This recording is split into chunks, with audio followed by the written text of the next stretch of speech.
Hey guys, Luke Mitchell here to talk to you today about blood flow restriction training, which can be kind of a polarizing topic.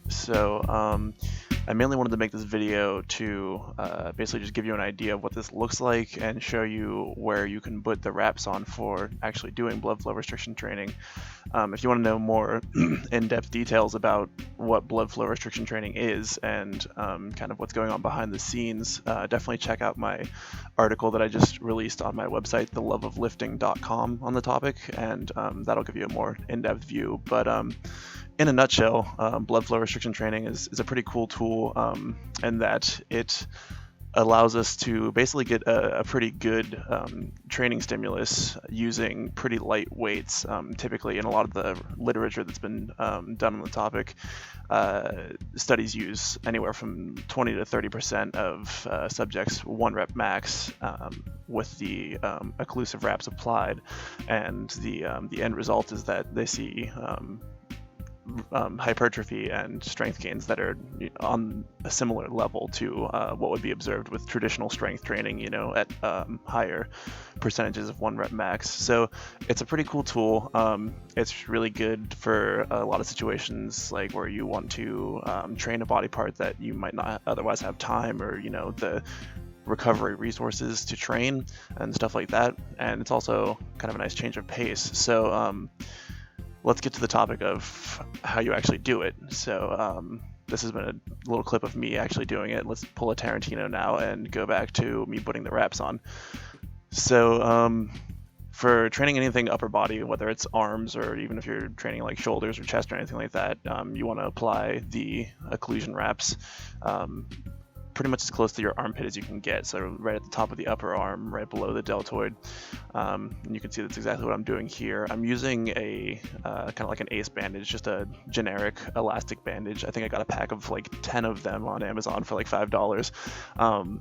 And also, I went ahead and cut that in half because I wanted it to be a little bit more narrow. If it gets too thick, it kind of starts getting, or too wide, it starts getting in the way of your bicep, and it's just kind of awkward to be in that crease there when you have a wide material. So I'd recommend doing something like that. And in terms of wrapping it, I mean, it's pretty straightforward, but in terms of pressure, the recommendation that Dr. Jeremy Lineky has given, which is probably the most respectable one, seeing as he's the one that does a lot of the research, is that you should wrap with on a scale of 0 to 10, 0 being no pressure, 10 being you feel like you're about to go into an amputation, go for a 7. So it's definitely not a painful amount of tightness. It should be enough that you kind of feel like a little bit of a swelling or a firmness in the extremity, but you don't want to be having your hand or your leg or whatever it is go numb or anything like that, and it shouldn't be painful. So that's about ideal. And then once you get them on, you just go ahead and do whatever exercises you want to do, whether it's arm work, or whether you're doing flies or some kind of shoulder press, or even doing like one of your main compound movements like the bench press. Okay, so I just got back from a workout and I was doing blood flow restriction on my legs. I was going to record it, but the gym was really crowded and I couldn't find a good spot to set the camera up. And I just figured instead of bothering with it, I would wait until I got home and show you guys how to put the wraps on. Because you don't really need to see me doing leg presses or whatever with wraps on to get the idea. The main idea is that you're putting a wrap on, applying some occlusion, and then doing your training. So the wrap I have here is a slingshot, just like multi-purpose wrap. You can use whatever you want really, as long as it's kind of long and got some stretch to it, hanging out.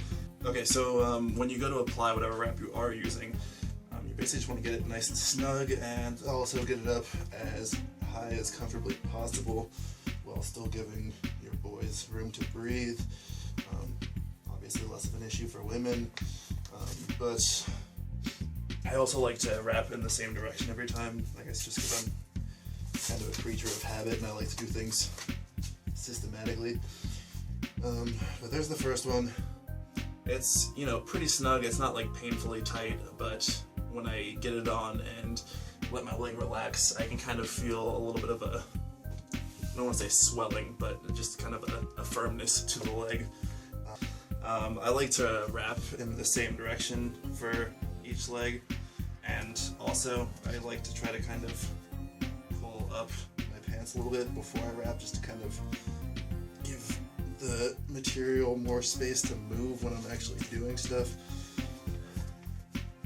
You can see this looks a little bit uncomfortable and awkward, and you can see it's not the least ridiculous looking thing in the world, but yeah, this is it. You walk around, look like you're wearing, you know, a spaceman diaper, and you just do whatever like exercises you're gonna do. So, you know, but yeah, that's how you apply leg wraps in a nutshell.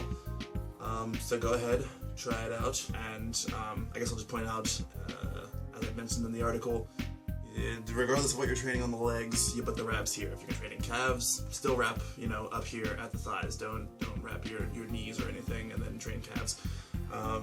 Just you're wrapping either at the thighs or at the arms, regardless of what exercise you're doing. So keep that in mind, and ignore the people laughing at you. I promise it's okay.